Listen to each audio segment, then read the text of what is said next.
Ok, question très simple, vraiment très simple. Qui savait que sur Game Boy Advance, tu peux élever des animaux virtuels façon Tamagotchi dans un jeu Sonic? Vraiment, un mini jardin secret de petites créatures trop mignonnes. Tu les nourris, tu les entraînes et tu joues avec eux. Et c'était un jeu caché dans un jeu de plateforme ultra speed. Bienvenue dans Sonic Advance, le jeu portable que tout le monde a zappé et qui cache l'un des trucs les plus cool de toute la licence, un des modes les plus cool de toute la licence. On va découvrir ça ensemble. Un Sonic 2D sur une portable, vraiment. Spoiler, c'était une des meilleures idées possibles.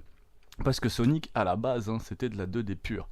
Ce retour aux sources, dès la première minute, tu comprends un truc. C'est rapide, mais genre vraiment rapide. Pas rapide nostalgique. Rapide façon, t'as plus le temps de réfléchir.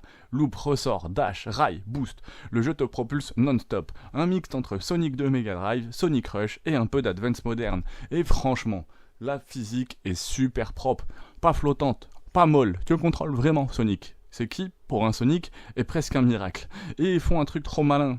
4 persos jouables, Sonic équilibré, Tails, vol facile pour les débutants, Knuckles qui grimpe partout, Amy, gameplay plus technique, et c'est vrai que Tails, facile pour les débutants, était vraiment parfait quand j'étais enfant. Aujourd'hui, je jouerais peut-être plus avec Amy pour ce gameplay plus technique, ou voir Knuckles et Sonic.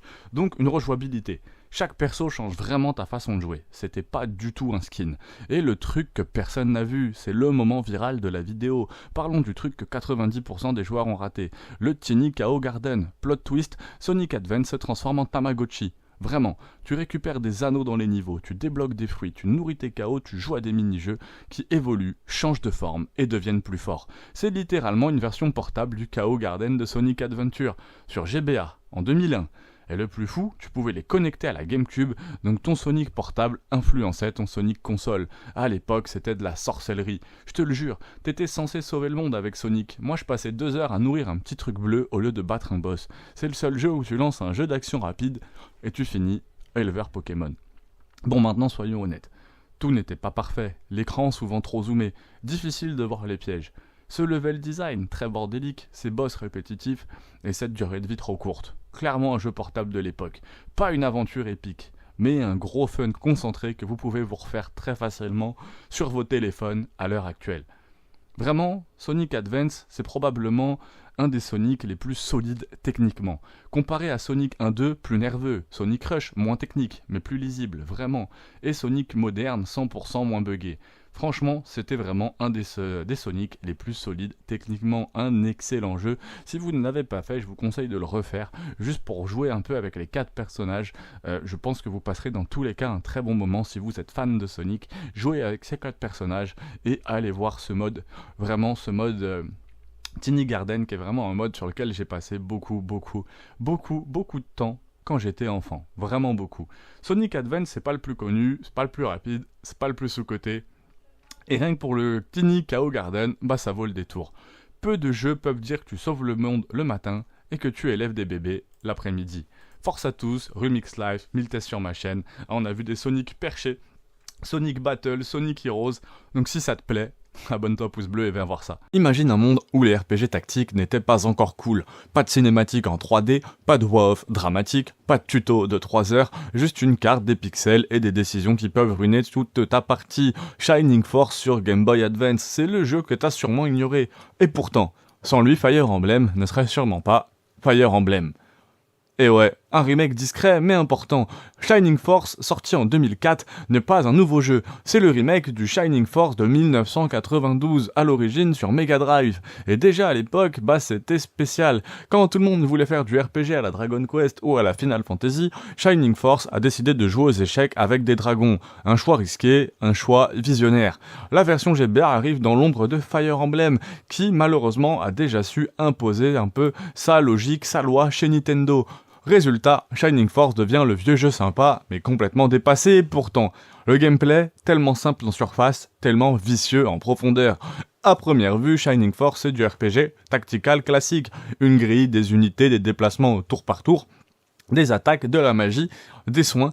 Mais la vraie différence, c'est la liberté. Contrairement à Fire Emblem, Pas de triangle des armes, pas de mort définitive punitive, pas de pression constante sur l'optimisation parfaite. Ici, tu peux tester, te tromper, t'adapter. Chaque personnage évolue naturellement. Certains deviennent monstrueux, d'autres resteront médiocres toute la partie si tu les négliges. Le jeu ne te tient pas par la main, mais il ne te punit pas non plus gratuitement. Un équilibre que peu de jeux tactiques réussissent. Il y a même une histoire. Classique, mais efficace.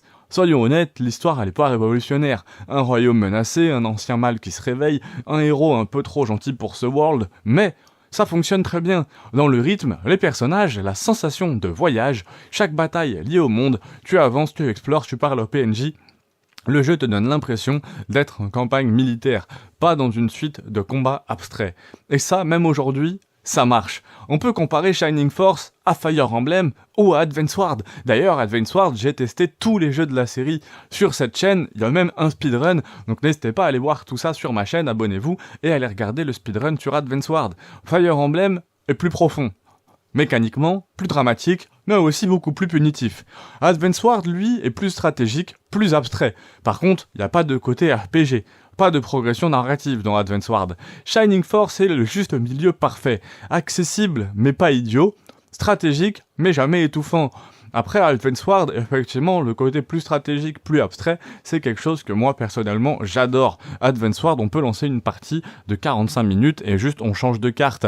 Alors qu'un Fire Emblem ou un Shining Force demande un peu plus d'investissement. C'est 3 jeux que j'ai fait, même Shining Force, je l'ai fait à l'époque quand c'est sorti et j'avais eu beaucoup plus de mal. J'étais sans doute un peu jeune. C'est un jeu quand même idéal, Shining Force, pour débuter dans le tactical RPG ou revenir à l'essence du genre du tactical RPG.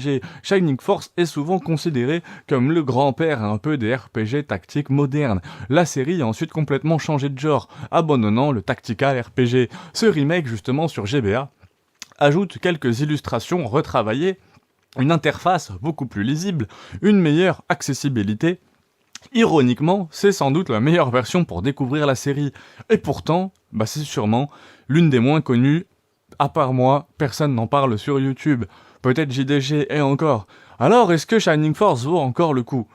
Clairement, mais pas pour tout le monde. Si tu cherches un scénario ultra mature et des mécaniques ultra complexes, modernes, passe ton chemin. Mais si tu veux comprendre d'où vient le RPG tactique, un jeu intelligent, honnête, bien rythmé, et une vraie aventure rétro qui respecte vraiment ton temps, Shining Force est une vraie pépite oubliée sur GBA. Et parfois, les jeux qu'on oublie sont souvent ceux qui méritent le plus d'être redécouverts. Et toi, est-ce que tu connaissais Shining Force ? Ou est-ce que tu fais partie de tous ceux qui sont passés à côté pendant des années ?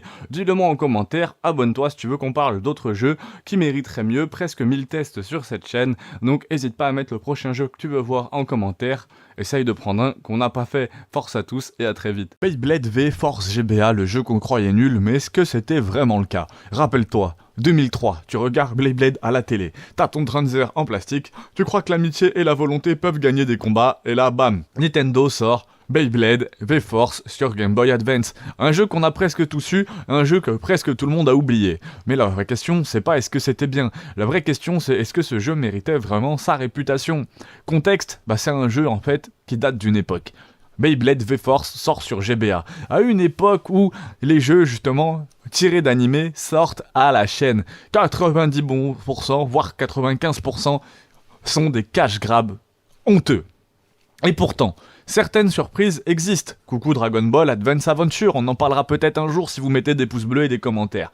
Beyblade V-Force promet des combats toupies, une ambiance animée et une adaptation fidèle à la série V-Force. Sur le papier, bof. Manette en main, ça peut devenir intéressant. Et le gameplay, c'est pas du tout ce que tu crois. Première surprise, c'est pas un simple jeu de combat. Le gameplay mélange action, gestion, timing et un léger soupçon de stratégie. Tu ne balances pas du tout ta toupie au hasard. Tu dois gérer ta rotation, ton endurance, tes attaques spéciales, ton placement dans l'arène. En résumé, le jeu se rapproche plus d'un jeu d'arcade tactique que d'un vrai jeu de baston. On pourrait le comparer... En fait, on peut pas le comparer à un Smash Bros, on peut pas le comparer à un Tekken, c'est plus proche d'un mini-jeu de skill, comme certains mondes de Mario Party, mais en vraiment plus sérieux. Et franchement, ça fonctionne, beaucoup mieux que prévu. L'histoire est très simple, mais par contre l'histoire est très efficace. On va pas se mentir, l'histoire elle est pas révolutionnaire. T'affrontes des Bladers, tu montes en puissance, tu deviens le boss, mais le jeu respecte les personnages, les Beyblade, l'esprit de la série. Et surtout, le jeu ne te prend pas pour un idiot. Chaque victoire te donne la sensation de progresser, comme quand tu regardais l'animé en disant « Un jour, moi aussi, je serai champion ». Ce qui marche vraiment, c'est cette sensation de contrôle. Les combats, rapides et nerveux, cette bonne lisibilité, malgré la GBA, les musiques efficaces, sans être mémorables, et le respect de la licence. Ce qui fait vraiment mal, par contre, c'est que sur la durée, c'est très répétitif, extrêmement peu de modes alternatifs, une courbe de difficulté souvent bancale, et techniquement très limitée. Mais bon, c'était la Game Boy Advance, hein. Et c'est là que le jeu se sabote un petit peu tout seul. Pourquoi le jeu a mauvaise réputation ? Parce qu'il est sorti trop tôt parmi trop de jeux médiocres, il a été jugé trop vite et il était destiné à un public jeune. Mais les publics jeunes, contrairement à ce que beaucoup peuvent penser, les publics jeunes ne sont pas des publics idiots. C'était un jeu honnête, mais en fait, victime de son époque. Ce qui fait qu'il a mauvaise réputation, malheureusement. Encore réputation, pour avoir une réputation, faut être connu, hein. Là, il est juste sorti parmi trop de jeux médiocres et il a été jugé trop vite. Et à l'époque, quand on était petit, ils avaient tendance à nous prendre pour des idiots. Mais c'est pas ce qu'on était, pas du tout. Le verdict final, c'est que Beyblade V-Force GBA, c'est pas un chef-d'œuvre, c'est pas un grand jeu rétro.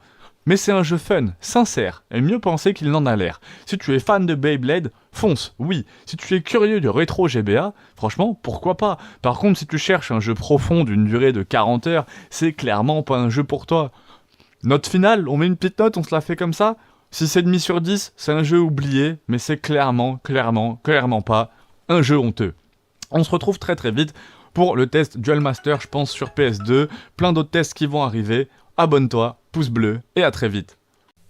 Titeuf The Gag Machine sur GBA, le jeu que tout le monde a oublié, et c'est pas un hasard. Titeuf, c'était le héros des cours de récré, le roi des vannes pipi caca, le symbole absolu des années 2000, et ce jeu, je l'ai saigné, vraiment. Et pourtant, ce jeu sur Game Boy, personne s'en souvient, et crois-moi, c'est pas une injustice. J'ai parlé de ce jeu étrange, mal aimé, mais surtout fascinant à analyser, Titeuf The Gag Machine, et franchement, moi j'ai des plutôt bons souvenirs de ce jeu, voire des très bons souvenirs de ce jeu.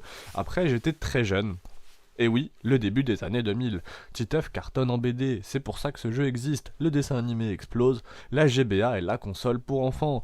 Traduction, licence populaire, console populaire, jeu sous licence à la chaîne. The Gag Machine sort dans son contexte. Budget serré, développement express et objectif clair. Faire rire vite, vendre vite. Mais est-ce suffisant pour faire un bon jeu ? L'histoire était minimaliste, trop, elle tient sur un post-it. Titeuf doit enchaîner des gags, éviter les adultes et survivre à la jungle qu'est l'école. Pas de narration, pas de progression scénaristique, juste une suite de situations rigolotes. Fidèle à la BD, oui. Engagé, non, pas du tout. Et oui, vraiment pas du tout.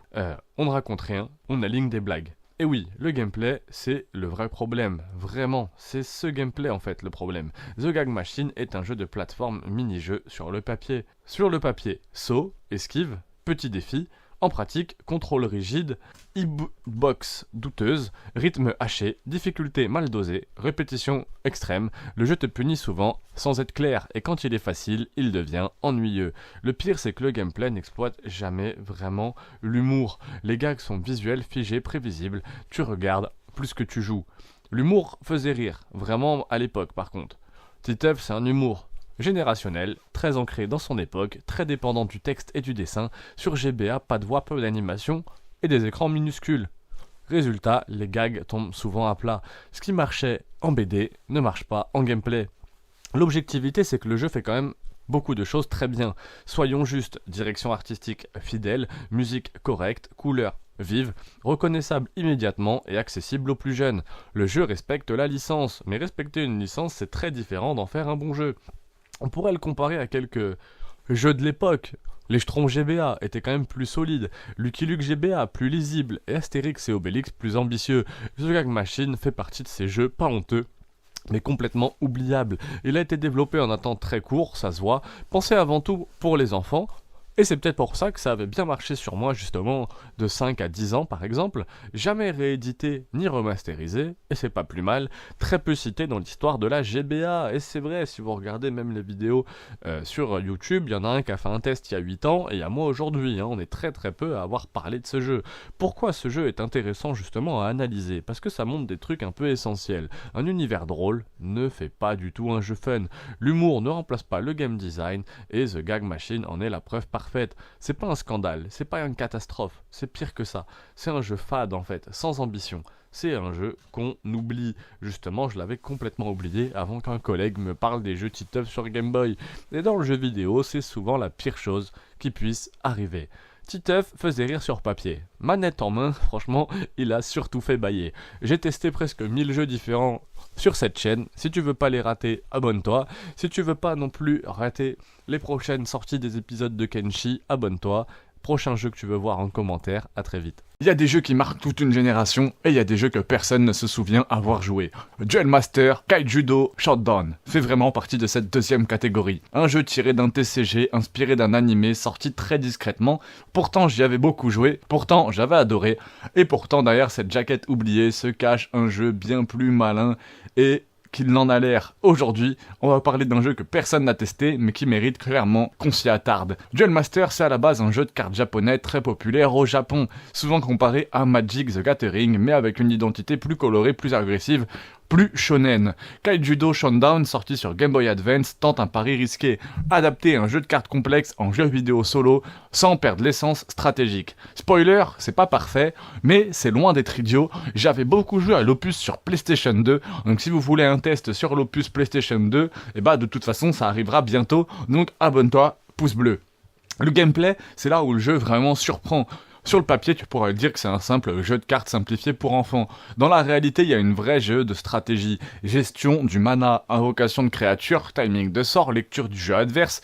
On est clairement plus proche d'un Magic vidéoludique que d'un simple jeu promotionnel. Les matchs demandent réflexion, anticipation, souvent un peu de chance, et ça c'est cool, mais comme tout bon jeu de cartes, le skill finit par faire la différence. Le rythme est très rapide, et ça c'est malin.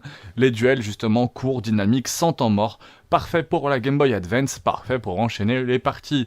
Là où un Yu-Gi-Oh peut souvent traîner, Kaijudo Showdown va essentiellement à l'essentiel. L'histoire est très simple, mais très fonctionnelle. Ne t'attends pas non plus à un scénario digne d'un JRPG épique, c'est pas clair-obscur. Ici tu incarnes un dueliste qui progresse à travers des tournois, des adversaires de plus en plus coriaces, des boss avec des decks spécialisés. C'est un prétexte, tout simplement. Mais c'est un très bon prétexte. Le jeu sait qu'il est là pour le gameplay, pas pour te faire pleurer. Et honnêtement, ça marche. Et honnêtement, j'ai peut-être testé cet opus GBA, mais alors j'en ai très peu de souvenirs. Par contre, j'ai souvenir de l'opus PS2, si je dis pas de bêtises, qui était juste très très beau. Donc n'hésitez pas à vous abonner pour ne pas rater ce test. On va le comparer. Vous savez, il y a toujours une petite section comparaison dans mes vidéos. À quoi ça ressemble? Et bah par rapport à un Yu-Gi-Oh sur GBA, c'est plus accessible, mais c'est souvent plus aléatoire. Par rapport à Magic the Gathering sur PC, sur console, c'est plus profond, mais alors c'est beaucoup moins fun en solo. Et par rapport à un Pokémon TCG qui est vraiment plus enfantin, moins stratégique. Kaijudo Showdown se place pile au milieu. Stratégique, rapide, accessible, mais exigeant si tu veux gagner. Bon par contre, il y a plein de défauts, soyons honnêtes. L'interface est complètement datée, les explications sont souvent floues si tu ne connais pas le jeu Duel Master de base. Manque de contenu en in-game, très peu de mise en scène, et surtout le jeu n'a jamais vraiment eu sa chance. Sorti dans l'ombre, pas de marketing, pas de vraie communauté. Pourquoi est-ce que ça mérite d'être découvert? Parce que c'est le genre de jeu qu'on juge un peu vite, sans avoir compris, qui cache une vraie profondeur. Duel Master, Kaijudo Showdown, c'est un bon élève discret du fond de la classe. Pas le plus beau, pas le plus populaire, mais alors c'est vraiment pas le plus bête. Alors est-ce que ça vaut le coup? Ça vaut le coup si t'aimes tous les jeux de cartes que j'ai pu vous montrer sur Game Boy Advance. Il y a énormément de jeux Yu-Gi-Oh divers et variés. Un jeu de Yu-Gi-Oh un peu Mario Party où on jette des dés. Un jeu Yu-Gi-Oh encore différent avec des dés aussi, mais sur un plateau. Donc n'hésitez pas à aller voir tous mes tests sur les jeux Yu-Gi-Oh vraiment chelous. Je pense que ça vous fera plaisir. Si tu aimes les jeux de cartes, la stratégie, les titres oubliés et les expériences un peu différentes, franchement, fonce, c'est pour toi. Par contre, si tu veux une grosse histoire, de la mise en scène spectaculaire ou un jeu moderne, non, ne va pas là-dessus. Mais en tant que curiosité rétro, eh ben, ça peut être une vraie bonne surprise. Vraiment, Duel Master ne changera pas l'histoire du jeu vidéo, mais ça prouve une chose, que souvent, les jeux les plus intéressants sont ceux que personne n'a regardé. Dragon Ball Advance Adventure sur GBA en 2004, si je te disais qu'un des meilleurs jeux Dragon Ball, ça se joue pas en 3D, pas sur console de salon, et il n'y a pas d'explosion dans tous les sens, mais c'était sur GBA en 2004, un jeu que tout le monde a oublié, Dragon Ball Advance Adventure. C'est le jeu qui a osé faire un truc de fou, adapter le Dragon Ball original, pas le Dragon Ball Z. Un jeu en plateforme, beat'em up, et surtout avec une vraie âme, du fun et du respect. Aujourd'hui, je vais répondre à une seule question. Est-ce que c'est un jeu culte sous-coté ou juste un souvenir enjolivé par la nostalgie? Déjà, pourquoi ce jeu existe? Un peu de contexte pour commencer. En 2004, Dragon Ball c'est déjà partout, mais Bandai et Dump prennent un risque. Revenir au début de Goku, quand il était petit, naïf, drôle. Quand Dragon Ball était une aventure, pas juste un concours de muscles. Et ça change tout. Là où la majorité des jeux Dragon Ball misent sur l'arène, des combats 1v1, Advance Adventure choisit plateforme, exploration, rythme et surtout l'essentiel, le plaisir de jeu. Ce gameplay était simple, mais diablement efficace. À la première vue, on a un gameplay qui est plus que basique. Coup de poing, coup de pied, kamehameha, bâton magique. Mais très vite, le jeu va te surprendre. Chaque niveau est rapide, lisible, rempli de secrets, pensé pour le mouvement. Goku, il court, il saute, il rebondit, il grimpe, il glisse. On s'ennuie jamais et surtout, le jeu comprend un truc essentiel, que beaucoup de jeux Dragon Ball ratent encore aujourd'hui. Dragon Ball c'est du fun avant d'être de la puissance, et le gros point fort c'était ce coop local. Le jeu proposait un coup de génie, un mode coop local, Goku plus Krillin ou Goku avec un autre personnage, chacun sa GBA, et en 2004 c'était relativement rare. Ça transformait le jeu en expérience à partager, chaotique, bordélique, hilarant, c'est exactement ce qu'on attend d'un Dragon Ball. L'histoire était très simple, mais pourtant extrêmement fidèle au jeu. À l'époque, on suivait l'histoire fidèle du Dragon Ball original, avec Bulma, l'armée du ruban rouge, Tao Pai Pai, Piccolo Daimao, ou pas de surenchère inutile, pas de transformation inventée, juste une adaptation honnête, respectueuse, efficace. Et pour un jeu GBA, la mise en scène fait vraiment le taf. Les dialogues sont super courts, franchement ça faisait plaisir. Le cinématique était vraiment cool pour la GBA, l'humour bien dosé. Alors à quoi on peut le comparer là où ça se situe? Comparé à Dragon Ball Z Legacy of Goku, plus lent, plus rigide. Comparé aux Budokai, les Budokai étaient beaucoup plus spectaculaires, moins fun manette en main. Et aux fusions modernes, plus complexe, moins spontané. Advance Adventure, lui, jouait sa carte. Plaisir immédiat, rejouabilité et vrai respect de l'œuvre originale de Dragon Ball. Il y avait quand même beaucoup de défauts, la difficulté était vraiment mal équilibrée, soyons honnêtes, les boss étaient vraiment très frustrants, soyons honnêtes, les caméras souvent limitées et la durée de vie correcte, mais vraiment pas immense. Mais rien de rédhibitoire, et à l'époque des jeux rédhibitoires, il y en avait. C'était les défauts un peu classiques de tous les jeux Game Boy de l'époque, qu'on a pu d'ailleurs, on en a vu un gros paquet de jeux Game Boy sur cette chaîne. Pas d'erreur de conception. Du coup, est-ce que c'est un jeu culte ou un jeu sous-coté? Dragon Ball Advance Adventure, c'est pas le jeu le plus connu, c'est pas le plus spectaculaire, c'est pas le plus ambitieux techniquement, mais c'est un jeu fun, fidèle, sincère. C'est un jeu qui nous rappelle que Dragon Ball, à la base, c'était une aventure joyeuse, c'était pas juste des cris, des explosions. Un petit bijou de la Game Boy Advance. Parfois, les meilleurs jeux Dragon Ball, c'est pas ceux qui brillent le plus, c'est ceux qui comprennent vraiment l'âme de la série. Moi, j'ai beaucoup aimé Sparking Zero, qu'on a vu aussi sur cette chaîne, n'hésitez pas à aller voir mon test sur Sparking Zero.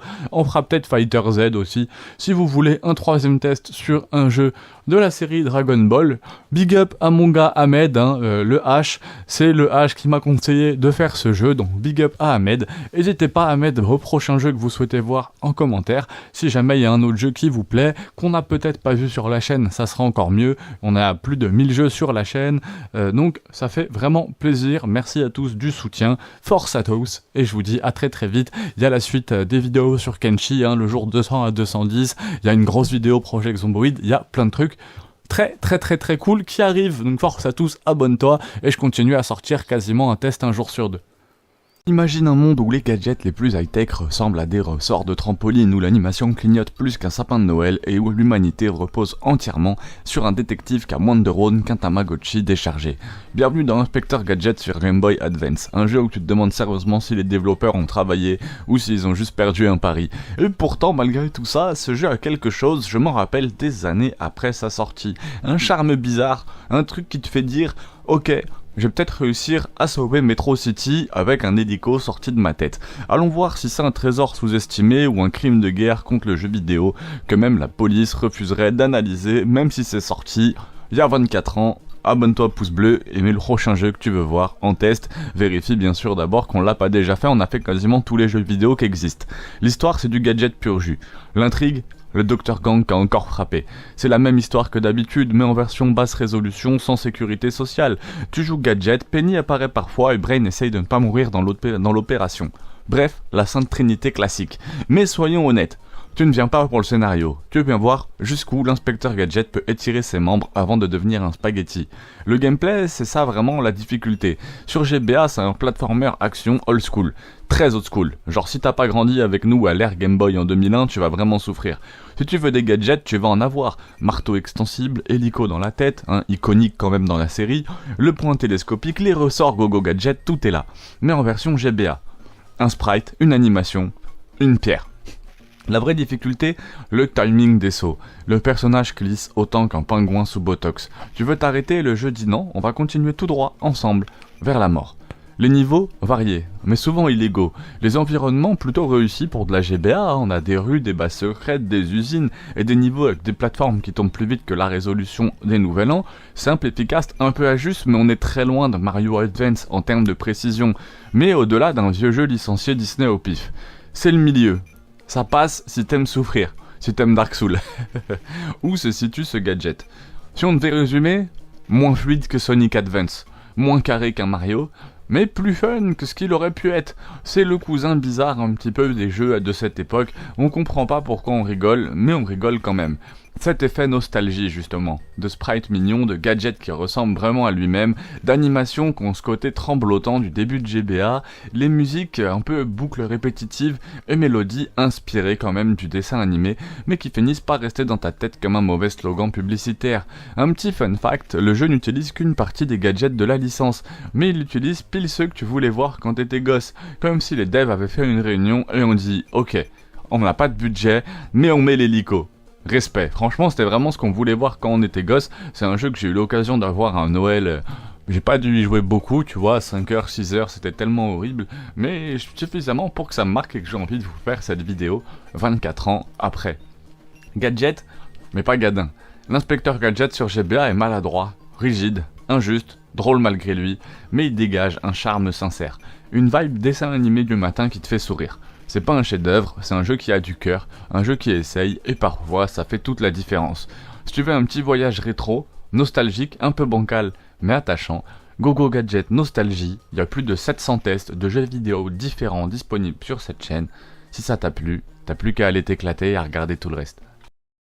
Custom Robot Arena sur Nintendo DS. Rien que le nom, ça m'évoque des combats épiques avec des robots personnalisés à souhait. Stratégie digne des plus grands généraux et une histoire aussi passionnante qu'un manuel d'instruction pour un grippin. Mais ne vous y trompez pas, derrière cette façade se cache un des jeux qui pourrait bien vous surprendre, pour le meilleur et pour le pire.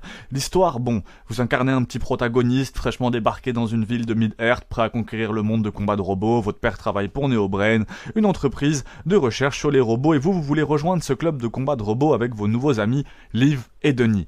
Jusque-là, tout va bien. Mais très vite, l'histoire prend une tournure digne des meilleurs clichés, des organisations secrètes, des complots, des enlèvements, on se croirait dans un épisode des Feux de l'amour mécanique. Mais bon, le point fort du jeu, c'est son contest, la personnalisation de votre robot. Armes, bombes, pods, pieds, vous pouvez tout modifier pour créer la machine de guerre ultime, mais attention, chaque modification a des impacts sur les performances de votre robot en combat. Vous passerez donc des heures à peaufiner les moindres détails, polir votre robot, littéralement avec le stylet, tester différentes combinaisons, addictif, frustrant, surtout quand vous réalisez que votre super combinaison est aussi efficace qu'un grippin dans une bataille navale. Les combats se déroulent dans des arènes 3D, où vous contrôlez votre robot en temps réel, dynamique, nerveux, un peu répétitif quand même. Vous vous rendez compte que les stratégies se ressemblent et que les combats manquent de variété. De plus, l'IA n'est vraiment pas à la hauteur, ce qui rend les affrontements un peu faciles, mais vraiment ça défoule et c'est très très bon pour de la Nintendo DS. Un monde multijoueur qui sauve les meubles. Heureusement, ce mode multijoueur, pas ce monde, vient quand même relever le niveau. Affronter d'autres joueurs, que ce soit en local ou en ligne, ça apporte une dimension stratégique bien plus intéressante. C'est là que la personnalisation de votre robot prend tout son sens, que les heures passées à peaufiner votre machine portent enfin leurs fruits. Dommage que le solo ne soit pas à la hauteur. Un diamant brut qui nécessite un petit peu de polissage en fait. Custom Robot Arena, c'est un jeu avec un potentiel énorme, qui souffre de quelques défauts notables. Histoire cliché, combat répétitif, personnalisation poussée et un mode multijoueur addictif. Si vous êtes prêt à passer outre ces défauts, vous allez trouver un jeu amusant qui saura vous occuper pendant de nombreuses heures et vraiment très très fun pour un jeu DS. Si vous cherchez une expérience riche et immersive, passez votre chemin. Un manoir, des portes qui grincent, un chien qui traverse une fenêtre et traumatise une génération entière. Et ben en 2006, ce même manoir, même tension, mais cette fois console portable et stylet. Oui, Resident Evil Deadly Silence existe vraiment. Mais je vais répondre à une vraie question, tu connais mes vidéos. Est-ce que c'était juste un portage opportuniste ou la version la plus bizarre et sous-estimée du tout premier Resident Evil? Je voulais vraiment vous en parler parce qu'on a parlé de Resident Evil 1 remake, un peu sur GameCube effectivement, de cette version originale, mais on n'a pas parlé de cette version DS, qui est en réalité la version qui m'a amené moi à découvrir ce jeu, parce que je l'ai découvert sur PS1 très jeune, beaucoup trop jeune, vraiment je pense que je savais à peine lire, donc j'avais vraiment pas l'âge pour jouer à Resident Evil 1, je l'ai redécouvert ensuite sur DS un peu plus grand, voilà, sur DS je devais avoir entre 10 ans et 12 ans, et vraiment c'est là où j'ai découvert la tension de ce jeu avant de refaire la version PS4 un peu plus HD, qui m'a vraiment permis de savourer ce jeu. On va recommencer un peu, on va prendre les bases. Quand Capcom sur Resident Evil sur DS, tout le monde rigole, console portable, tactile, micro intégré, comment tu veux faire du survival horror là-dessus?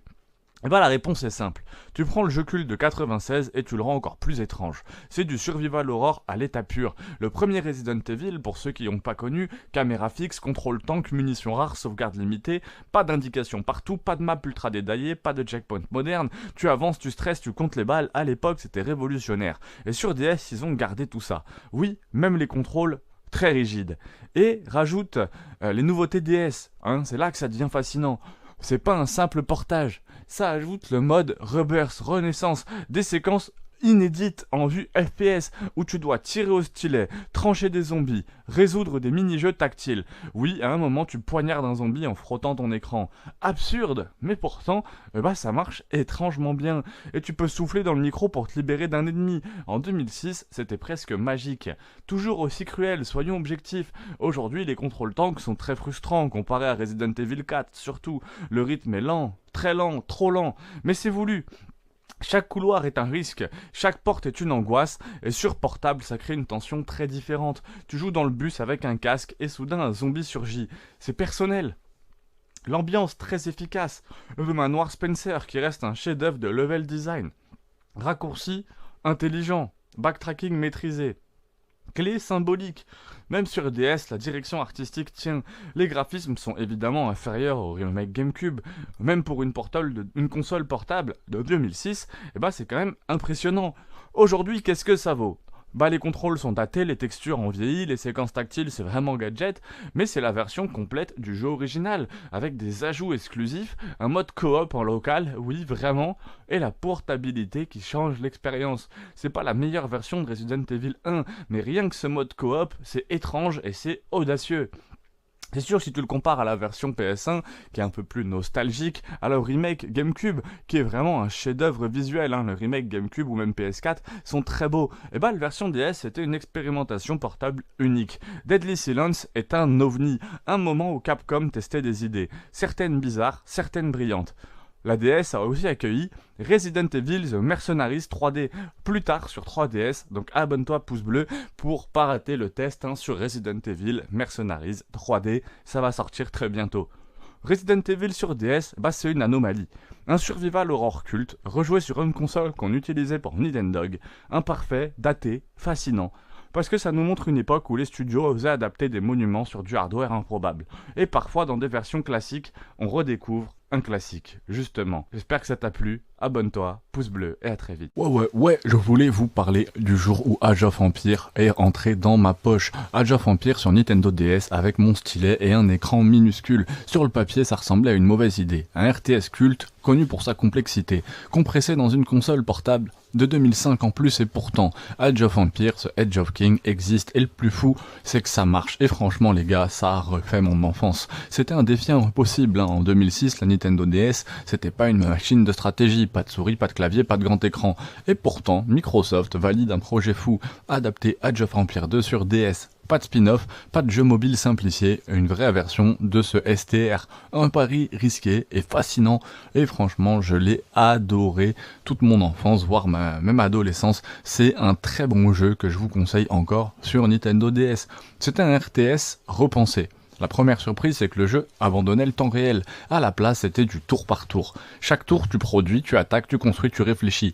Beaucoup plus lent, mais aussi beaucoup plus lisible en fait, sur portable, logique. Le stylet devient ton arme principale, et contre toute attente, ça fonctionnait plutôt bien. Les combats étaient très simples, mais très tactiques. Batailles pas vraiment chaotiques, elles sont très lisibles, très tactiques, très accessibles. Chaque unité compte, chaque erreur se paie.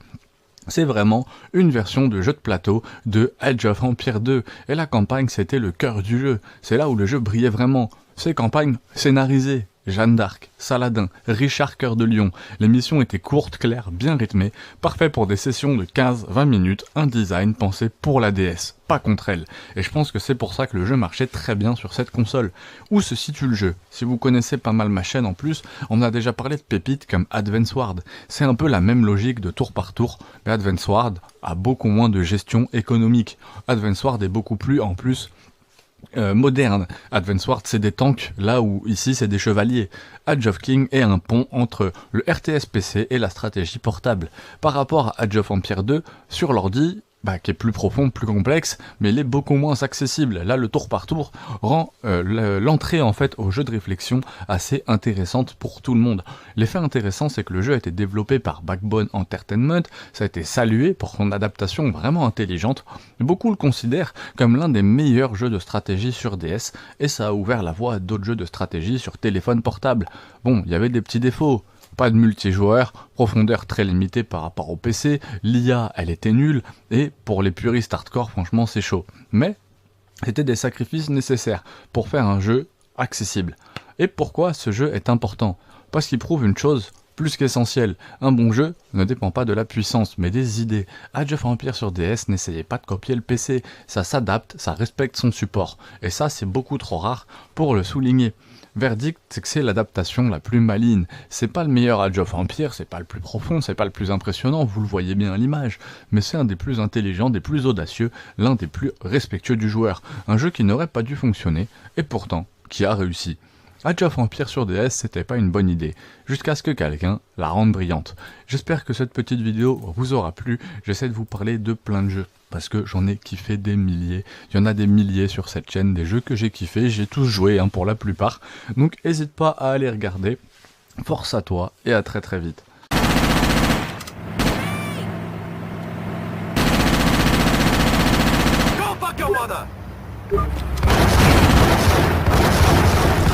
Alors aujourd'hui, on va parler d'un GTA que beaucoup de gens ont oublié, et pourtant, c'est sûrement un des GTA les plus originaux. Déjà, on va remettre dans le contexte. Vous le voyez à la vidéo, on est sur Nintendo DS. Donc tu t'attends à un truc un peu éclaté, et là bam, vu du dessus, style old school, gameplay, nerveux, et surtout des idées que t'as jamais vues dans un fucking GTA. Le délire du jeu, c'est que tu joues Wang Li. Ouais, pour une fois on joue un asiate, un mec qui arrive en ville pour livrer une épée, évidemment tout part en vrille. Et le vrai délire, le trafic de drogue façon mini-jeu stratégique. Tu dois acheter, revendre, gérer les prix selon le quartier, t'es à deux doigts d'ouvrir un Excel. Et c'est là que le gameplay marche, que le jeu te sort des trucs improbables. Gratter l'écran tactile pour voler une voiture, souffler dans un micro pour éteindre un incendie, assembler une arme comme un puzzle Ikea. C'est n'importe quoi.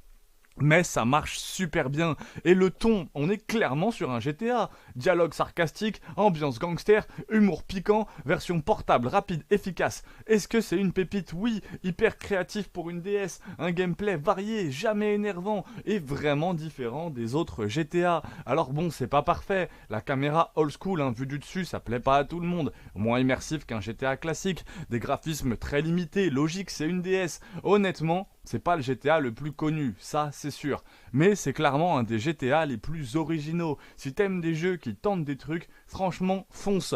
Je crois que j'ai vu Conquerax en parler. Un Conquerax qu'a dû faire, je le dédicace d'ailleurs, Conquerax, j'aime pas mal ce qu'il fait. Grosse force à Conquerax, allez voir si vous connaissez pas.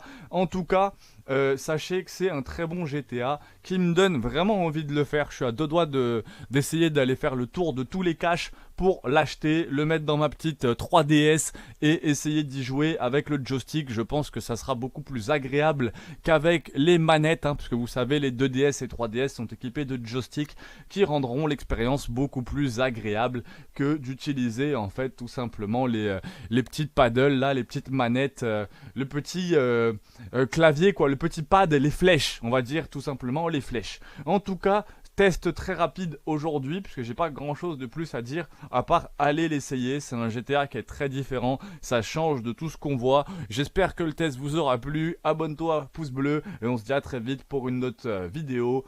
Note finale, 8 sur 10, sous-côté de fou, comme ma chaîne qui est complètement sous-côté. Abonne-toi, pouce bleu pour Short de l'usine, un test par jour, plus de 1000 jeux vidéo sur la chaîne, donc abonne-toi pour rien rater.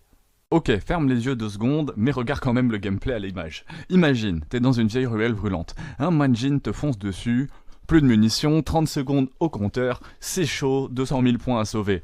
Bienvenue dans Resident Evil Mercenaries 3D, le jeu que tout le monde traite de démo vendu à 40€, mais qui est peut-être un des Resident Evil un peu pur et qui est jamais vraiment sorti de l'univers, quoi, qui a jamais vraiment percé. Et pourtant, moi, le mode Mercenaries, sur Resident Evil, quand on finit le jeu, j'avais trouvé que c'était quand même une super belle surprise. Alors en faire un jeu en entier, qu'est-ce que ça donne? Qu'est-ce que c'est aussi, vraiment? Sorti en 2011 sur 3DS, le jeu reprend le mode culte de Mercenaries de Resident Evil 4 et 5. Mais cette fois-ci, tout le jeu. Pas d'histoire, pas d'exploration, pas de manoir. Juste toi, ton chrono, les vagues d'ennemis et l'obsession du score parfait. Le concept est très simple, le gameplay est un peu plus brutal.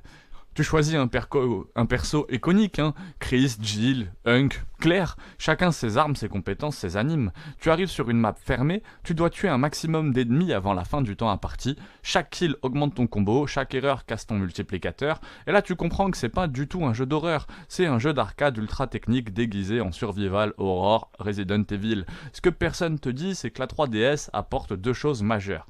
Le Circle Pad, qui rend des déplacements fluides, finit les temps de contrôle rigides, et la 3DS relief qui améliore la lisibilité des distances, et ça change tout pour faire des headshots, et surtout le jeu tourne à 60 fps. Sur 3DS, en 2011. C'était une vitrine vraiment technique. C'est un des premiers trucs qui m'a surpris, moi, quand je l'ai lancé sur ma 3DS à l'époque, j'étais un peu plus jeune, il y a une dizaine d'années, je l'avais trouvé effectivement vraiment très très beau. Et le scandale à la sortie, le jeu s'est fait massacrer, parce qu'il n'y avait pas de mode histoire, parce que les sauvegardes étaient limitées et impossibles à effacer au lancement, parce que les gens voulaient un vrai Resident Evil.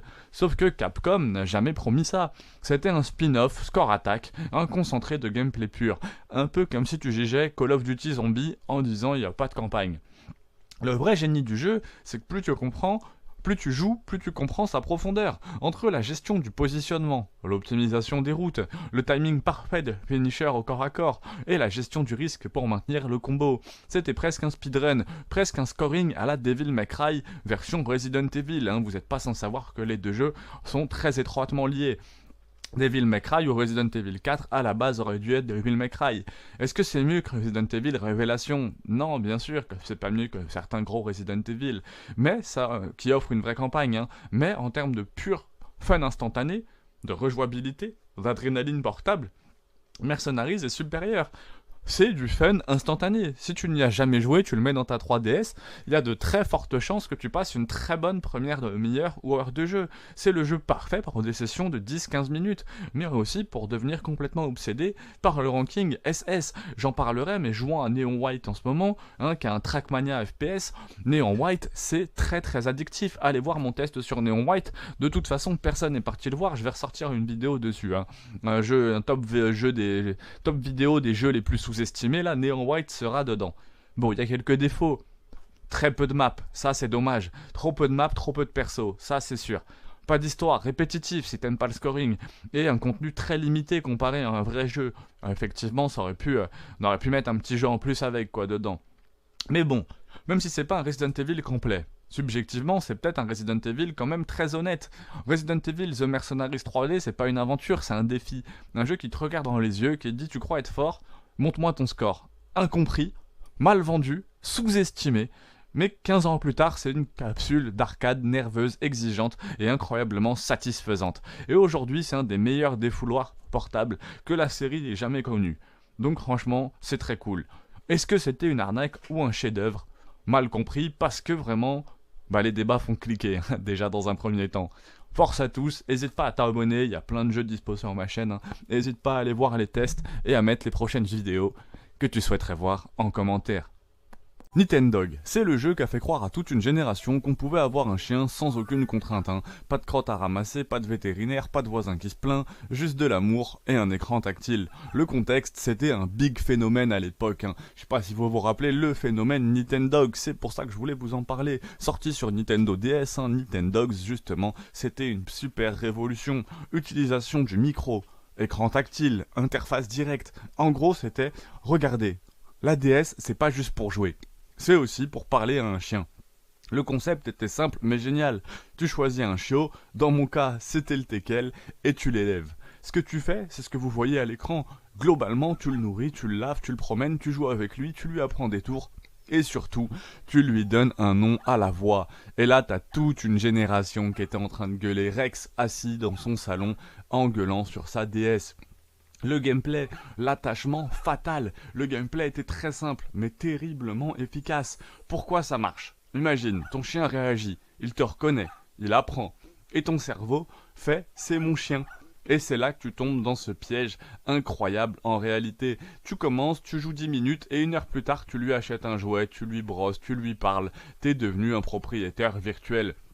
Et ça fonctionnait extrêmement bien. Il y avait une petite glorification, un peu de leveling. Donc en réalité, en plus on avait envie d'acheter les meilleurs jouets, les meilleures croquettes, etc. Le jeu fonctionnait quand même globalement plutôt bien. Et faut vous dire qu'à l'époque aussi en termes d'écran, aujourd'hui on va pas donner forcément un écran à un enfant, ou alors peut-être que certains en ont, je sais pas quel âge vous avez sur cette vidéo, mais à l'époque il n'y avait aucune restriction. Ce qui faisait qu'à l'époque un enfant de 9 ans, 10 ans pouvait se retrouver avec son Nintendog littéralement en permanence avec lui. Et le micro, c'était le chaos. Le jeu utilisait le micro de la DS. Et là c'était magique. En théorie, tu donnes des ordres et le chien comprend. En pratique, il comprenait rien, il t'ignore et il fait n'importe quoi. Le chien, il s'appelle Max, mais il répond quand tu dis patate. Et pourtant, ça fait partie du charme de Nintendog. Les graphismes aussi, parlons-en. Pour l'époque, c'était incroyable. Pour une DS, quand même, modèle 3D très propre, animation réaliste, expression adorable. En 2005, faut quand même vous remettre à l'époque, c'était il y a 21 ans. Pour nous, à l'époque, c'était bluffant.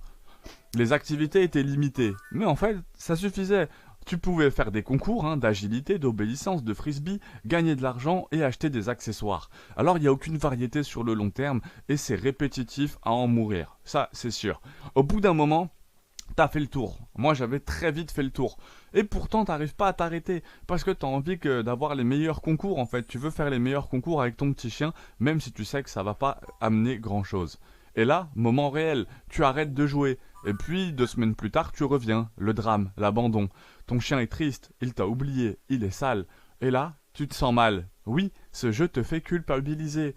Nintendog en 2026. Est-ce que vous pensez que ça vaut encore le coup? Parce que maintenant, avec tous les poux et les Tamagotchi, un pouce à un Tamagotchi sur le Play Store, est-ce que ça en vaut encore le coup?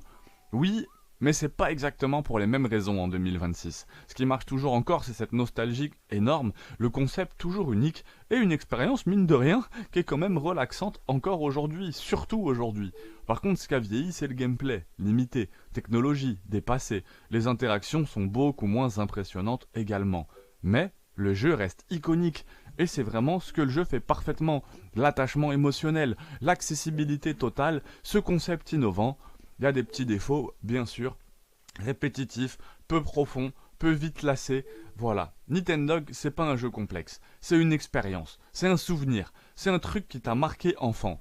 En vrai, mignon, unique, marrant, mais limité et pas pour tout le monde aujourd'hui. 16 sur 20, c'est un jeu simple, mais qui a réussi à créer un lien émotionnel vraiment énorme. Hein, la preuve, vous voyez, quand je vous en parle, c'est un des jeux auxquels je vous parle un peu avec le cœur quand même. Hein. Si t'as joué à Nintendo, tu sais. Si t'as arrêté de t'en occuper, ton chien virtuel s'en souvient. Dis-moi en commentaire, est-ce que tu te rappelles du nom de ton chien? Abonne-toi, pouce bleu, remix, un test par jour. Bref, imagine que t'as à peine 10 ans, tu viens d'avoir ta Nintendo DS et tu tombes sur un jeu incroyable. Un jeu où tu peux créer ton propre zoo, choisir les animaux, construire les enclos, gérer les visiteurs, bref, devenir le plus grand directeur de zoo du monde. Ce jeu existe et il s'appelle Zoticoon DS. Mais la vraie question aujourd'hui, est-ce que c'était un jeu de génie de la gestion sur console portable ou juste une version miniature d'un jeu PC vraiment plus ambitieux? Le contexte, c'est le succès de Zoticoon. Pour comprendre ce jeu, il faut revenir au début des années 2000. À cette époque, le jeu cartonne sur PC. Zoticoon, concept très simple. Créer un zoo, s'occuper d'animaux, gérer l'argent et éviter que les visiteurs se fassent manger par un lion. Le jeu devient rapidement un énorme succès. Alors évidemment, quelqu'un chez Microsoft a une idée. Et si on mettait ça sur console portable? L'arrivée sur Nintendo DS. En 2005, donc, sort Zoticoon DS sur Nintendo DS. Et à première vue, c'est une idée parfaite. La DS avec son petit écran tactile, pour ceux qui n'ont pas connu. Donc, construire un zoo avec un stylet, ça semble vraiment logique. Mais la question, c'est est-ce que ça marche? Le gameplay, construire son zoo, ça reste le même principe que sur PC. Vous devez tout simplement en fait construire des enclos, acheter des animaux, satisfaire les visiteurs, gérer l'argent et surtout garder vos animaux heureux. Parce que sinon ils tombent malades. Ou pire, ils s'échappent. Et là, bonjour la catastrophe. Les animaux, c'est là que le jeu devient vraiment fun. Dans Zoticoon DS, vous pouvez adopter lion, éléphant, girafe, panda, crocodile, et chaque animal a ses propres besoins. Certains veulent beaucoup d'espace, d'autres ont besoin d'eau, certains n'aiment pas leurs voisins, et mettre un lion et une gazelle dans un enclos, très mauvaise idée, très mauvaise idée. La gestion du zoo, mais Zoticoon, c'est pas juste regarder des animaux, c'est aussi la gestion pure. Vous devez gérer vos employés, les vétérinaires, les boutiques, la propreté du parc, parce que si votre zoo devient sale, les visiteurs partent, et sans visiteurs, plus d'argent. On peut le comparer avec les autres jeux de l'époque. À l'époque, Roller Coaster Tycoon ou SimCity 4 étaient déjà très appréciés, mais ces jeux étaient très complexes. Zoticoon, lui, était plus accessible. Et la version DS pousse ce concept encore plus loin. Un jeu de gestion, mais simplifié pour une console portable.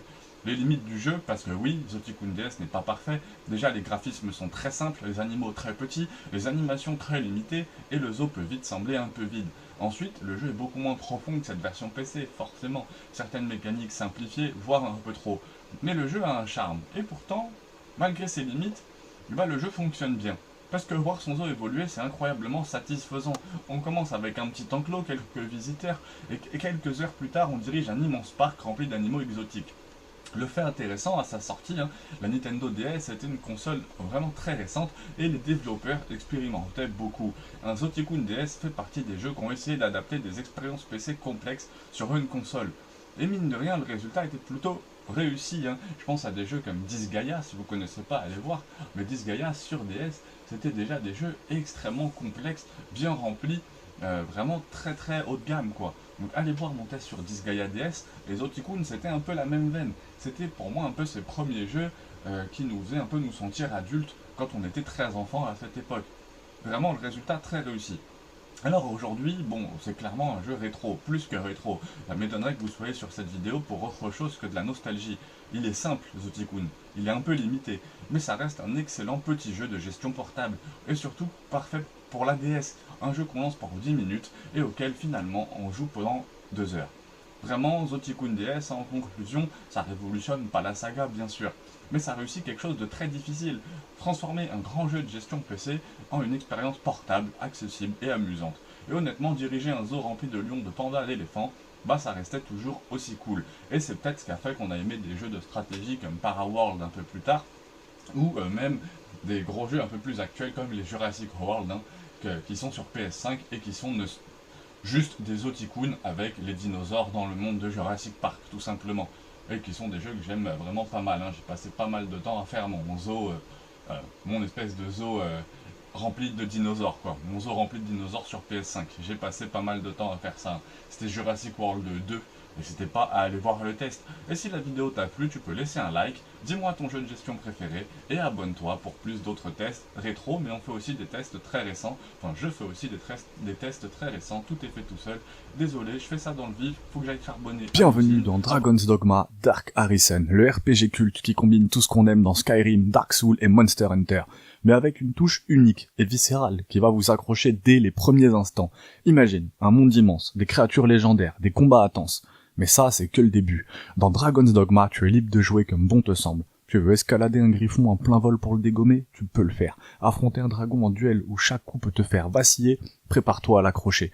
Ce jeu est bien plus qu'un simple RPG. Chaque monstre est un véritable défi et chaque quête te plonge dans un univers riche et intense. Et c'est pas tout. Les compagnons que tu recrutes, appelés pions, ce ne sont pas des simples bots, ils apprennent en fonction de ton style de jeu, anticipent les attaques ennemies, partagent les astuces, ils évoluent avec toi. Imagine un équipier qui s'adapte à tes erreurs, te couvre, te donne des vrais conseils pour survivre. Ça change tout, non? Graphiquement, Dragon's Dogma Dark Arisen te plonge dans des paysages grandioses, et des donjons sombres et terrifiants, où chaque ombre peut être une menace. Et, en parlant de menaces, les boss du jeu sont d'une intensité rare, stratégique, puissant, et surtout, impressionnant. Ce n'est pas le genre de jeu où tu fonces tête baissée. Chaque mouvement compte, chaque décision peut tout changer. Tu crois avoir fait le tour des RPG? Attends de découvrir Dragon's Dogma Dark Arisen. Ce n'est pas un simple jeu, c'est une expérience inoubliable. Alors, prêt à te lancer dans cette aventure qui va te retourner le cerveau? Dragon's Dogma ne se contente pas de te faire combattre. Il te pousse à réfléchir, à adapter des stratégies, et même à entraîner des compagnons qui deviennent de véritables alliés au fil de l'aventure. C'est pas juste un jeu d'action, c'est une expérience à couper le souffle. Tu crois avoir tout vu dans les RPG? Rejoins-moi et découvre pourquoi Dark Arisen est le secret le mieux gardé du genre. Abonne-toi pour des astuces, des secrets et des aventures. Bienvenue dans Advance Wars 1+2 Reboot Camp, le remake sur Switch. Le jeu où tu peux devenir un véritable stratège de guerre, en pixels. Imagine un monde où les commandants, au look improbable, te font croire qu'envoyer des tanks cartoonesques en plein désert, c'est de la stratégie militaire de haut niveau. T'as toujours rêvé de diriger une armée de petits soldats en mode chibi? Parfait. Ici, un plan bien pensé, c'est aligner tes tanks en forme de smiley avant de les envoyer à l'abattoir. Dans Advance Wars, la guerre c'est un jeu de plateau. Les ennemis sont ultra colorés et les commandants ne perdent jamais leur sang-froid, même quand leurs troupes se font atomiser par un hélicoptère. Chaque mission est un défi de tactique, mais avec une logique surprenante. Un tank léger peut tout à fait exploser un hélicoptère si t'as bien calculé tes cases. C'est ça la magie d'Advance Wars, un mélange entre jeu de guerre sérieux et cours de géométrie en primaire. Et ne crois pas que la diplomatie existe ici. Ton seul objectif c'est de tout raser, pour montrer qui est le patron. Avec des graphismes mignons, si tu veux apprendre le véritable art de la guerre, Advance Wars est là pour te donner un cours accéléré de stratégie à la sauce rétro. Mais attention, derrière ces tanks adorables se cache un jeu aussi impitoyable qu'un match de bataille navale sous stéroïdes. C'est vraiment, Advance Wars 1+2, ça débarque pour t'apprendre l'art de la stratégie militaire, avec toujours une façon mignonne et colorée. Avec ses tanks cartoonesques et ses commandants hauts en couleur, ce jeu est un mélange unique entre tactique de guerre et bac à sable rétro. Que tu sois un vétéran des cases ou un général en herbe, prépare-toi à un affrontement où chaque pixel compte et où les hélicoptères peuvent tomber face à des tanks. Logique. Dans cette vidéo, on plonge dans ce remake aussi cruel qu'adorable d'Advance Wars pour voir si cette guerre en douceur a encore ce qu'il te faut pour te transformer en stratège ou en spectateur de ta propre défaite. Ce jeu est vraiment très très cool.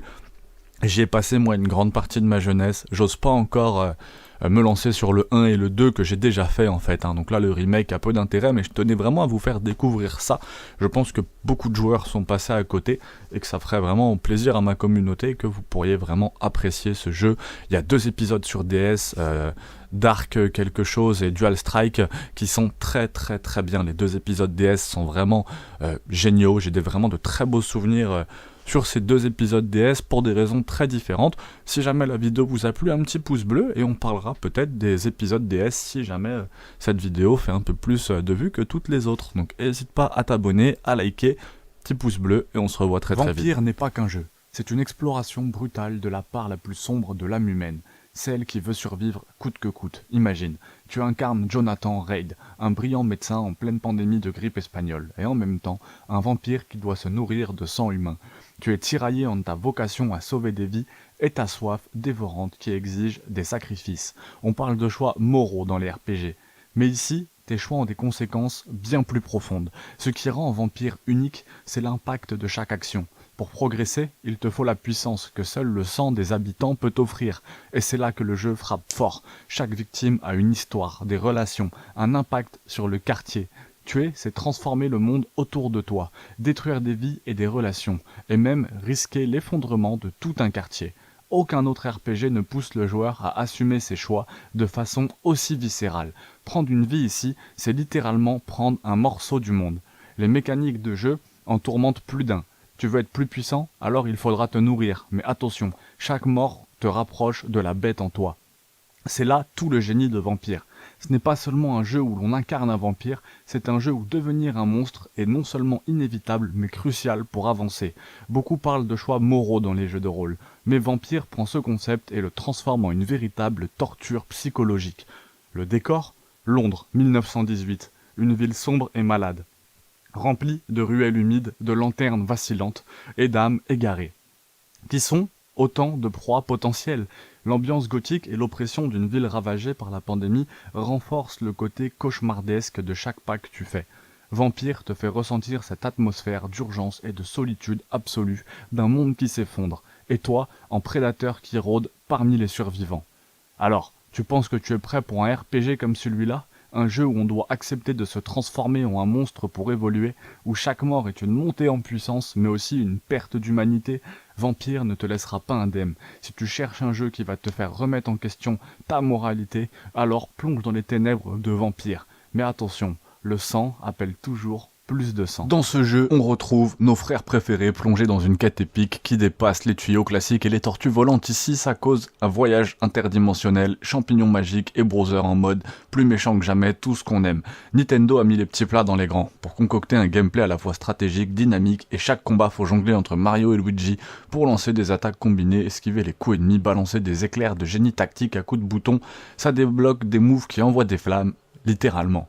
Des graphismes dignes d'une fresque de la Renaissance. Côté visuel, ça sent bon la peinture fraîche, environnement débordant de couleurs vives et de vie, comme si Van Gogh s'était invité chez Nintendo.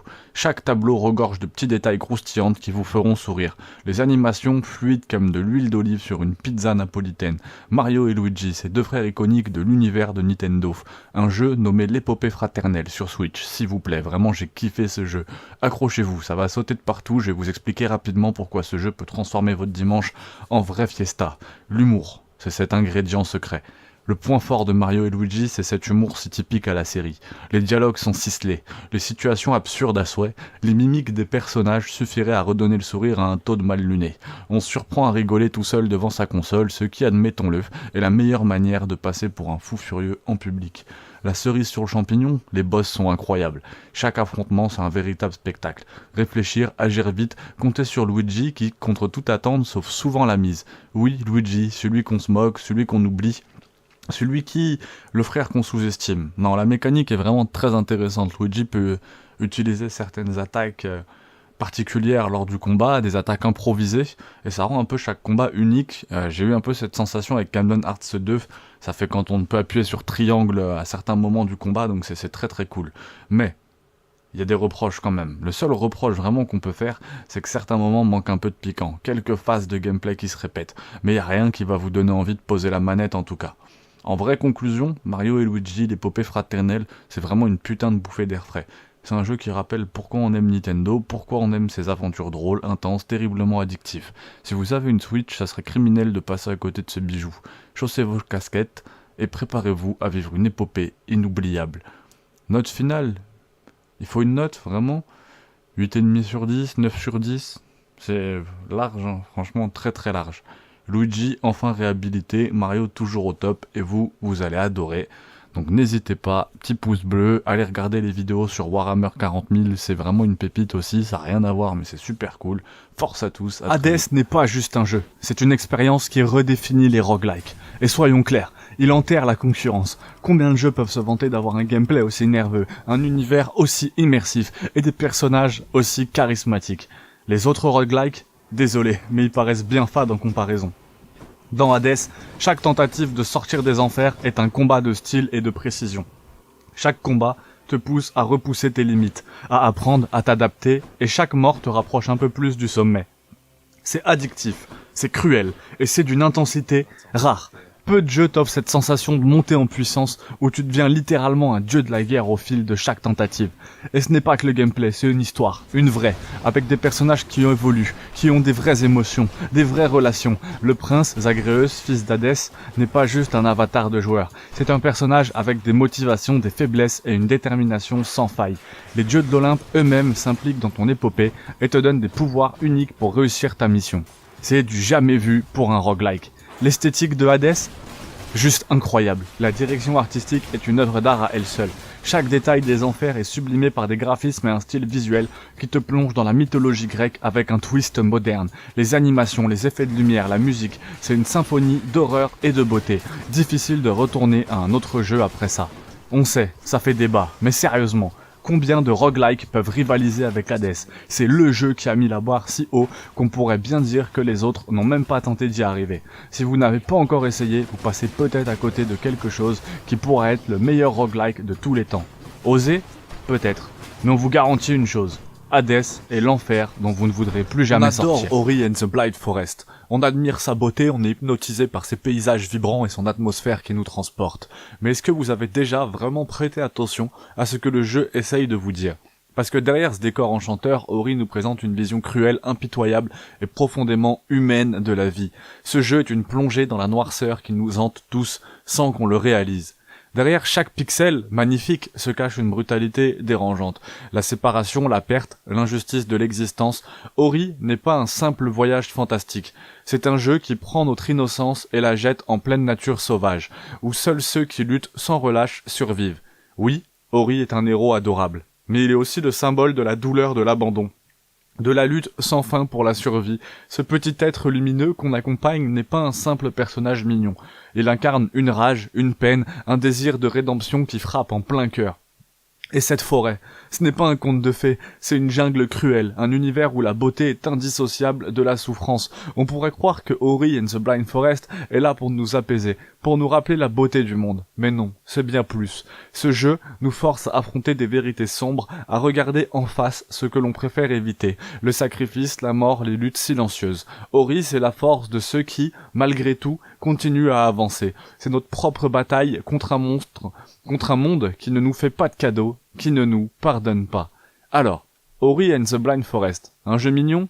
Non, c'est une leçon douloureuse, magnifique, mais qui, une fois comprise, vous hantera bien au-delà de l'écran. Qui te prennent par la main, qui t'expliquent leur gameplay gentiment, qui te guident avec un tutoriel de 40 minutes. Et puis il y a No More Heroes 3, qui débarque en moto, te met un high kick dans la mâchoire et crie « Débrouille-toi, loser ». C'est pas juste un jeu vidéo, c'est une crise d'identité transformée en festival de néon et de katana laser. Travis Touchdown, notre héros, au charisme de trottinette, revient pour sauver la Terre, se battre contre des aliens et regarder des animés. Honnêtement, personne ne sait. Même le scénariste avait dû poser sa démission à mi-parcours. Travis, c'est le héros qu'on mérite. C'est un geek qui a confondu la vie avec un tournoi de Smash Bros. Arrogant, vulgaire, mais attachant. Un peu comme ce pote relou qui truine à Mario Kart mais que t'invites quand même parce qu'il te ramène des chips. Armé de son fidèle katana, qui, soyons clairs, ressemble à un sextoy de science-fiction, Travis affronte des boss tous plus improbables les uns que les autres. Sérieusement, y a un mec qui te fait du rap battle avant de te balancer des missiles nucléaires. C'est No More Heroes, où les aliens ressemblent à des Power Rangers sous acide et où chaque combat de boss est une masterclass de n'importe quoi. Un open world vide? Parfaitement. Tu pensais explorer un monde rempli de mystères et de quêtes fascinantes? Non. Ici l'open world c'est un désert rempli de textures douteuses et d'ennemis qui pop-up comme des pubs sur internet. Mais c'est assumé, le jeu ne te promet rien d'autre que du fun, pur, brut et débile. Tu passes plus de temps à payer tes factures d'électricité qu'à sauver l'humanité. Et bizarrement, ça marche. Malgré son apparence bordélique, Le gameplay est un délice. Les combats sont dynamiques, techniques, et te donnent l'impression d'être une superstar de l'arène. Même quand tu spammes le même combo comme un débutant, mention spéciale à la recharge du katana laser, où Travis fait un mouvement très subjectif. Bravo les gars, franchement, fallait oser. Une esthétique qui explose le 4e mur. No More Heroes 3, c'est un hommage au kitsch, au rétro, et à tout ce qui brille trop fort. Chaque menu, chaque écran de chargement, chaque cutscene te crie « Je suis un jeu vidéo, deal with it ». Tu passes de la 3D pixel art des séries Z aux intros dignes d'un animé des années 80. C'est comme si Suda51, le créateur, avait sniffé toutes les idées qu'on lui avait refusées et décidé de toutes les intégrer. En conclusion, un what the fuck incarné. No More Heroes 3, c'est le jeu qui te met face à l'absurde, qui te fait rire, qui te dégoûte et qui te fait kiffer en même temps. C'est une ode à la créativité sans limite, un doigt d'honneur au conformisme et un rappel que le jeu vidéo, c'est avant tout là pour être fun. Alors prends ton katana laser, monte sur ta moto et prépare-toi à un ride chaotique qui te fera hurler « Mais qu'est-ce que c'est que ce bordel ?» avant de relancer une nouvelle Parlons partie. de Cult of the Lamb, ce jeu où t'as un mouton tout mignon qui instaure un régime dictatorial à base de sacrifices, de soupes douteuses et de sermons hypnotiques. Imagine, Animal Crossing, sauf que tes villageois finissent dans un chaudron si leur foi baisse un peu trop. Et toi, en gourou laineux, tu trouves ça parfaitement normal. Le concept, sacrifié sur l'autel d'une secte chelou avant d'être sauvé par une entité encore plus chelou. Celui qui attend. Il te file une couronne maudite et te dit: va, petit mouton, rassemble tes fidèles, monte ta secte et éclate les autres. Et toi, comme un stagiaire un peu naïf, tu obéis, armé d'une dague rouillée et de l'assurance d'un gourou de téléachat. Gestion ou baston, le jeu alterne entre les deux. La gestion de ton camp sectaire et des combats nerveux en mode roguelike. Phase 1, tu fais gestion de ton village. Tu construis des huttes, des fermes, des toilettes. Ouais, il y a même un système digestif, mais attention, un fidèle malade ou affamé, c'est un fidèle qui commence à douter. Et dans Cult of the Lamb, douter c'est mal, alors faut improviser. Phase 2, les bastons contre les infidèles. Là, tu te balades dans des donjons générés aléatoirement, et tu éclates des monstres pour récupérer des ressources et des nouveaux pouvoirs. Les boss, Dark Souls version LSD. Les dieux en colère, moches comme pas permis, et bien décidés à faire rentrer ton gourdin dans la laine. Le jeu, tout est permis, sauf l'ennui. La vraie force du jeu, c'est son côté décalé et son mélange de genres. Un coup tu organises un rituel où tes fidèles tournent autour d'un feu, la minute d'après tu exécutes le plus vieux de la bande parce qu'il mange un peu trop. Ça te met face à tes propres contradictions. D'un côté, soit tu fais le choix d'être un leader charismatique et bienveillant, soit d'être un psychopathe qui sème l'amour et la terreur, comme un prof en fin d'année scolaire. Pourquoi c'est une pépite? Son style visuel, trop cute, mais derrière cette apparence adorable, il y a du sang, des tripes, des cultistes qui vomissent, le yin et le yang, des jeux indépendants. L'humour noir. Tu vas faire croire que t'as des principes, mais au bout de 2 heures, t'es là à prier pour que tes fidèles crèvent vite pour libérer de la place. La profondeur du gameplay. Même si t'es nul en roguelike, tu vas kiffer la gestion. Et si t'es nul en gestion, tu vas aimer les donjons. Tout le monde y trouve son compte. Sauf tes fidèles. En conclusion, c'est une critique de la société de consommation, une réflexion sur le pouvoir, ou un jeu où tu peux transformer tes potes en soupe pour survivre. La réponse, un petit peu de tout. C'est que tu te marres, c'est surtout ça, c'est un jeu très drôle. Alors mets ta meilleure robe de druide, file quelques croquettes à Maurice et va répandre ta foi ou ta folie dans le monde des agneaux perdus. Et souviens-toi, si t'y joues pas, celui qui attend pourrait venir te chercher.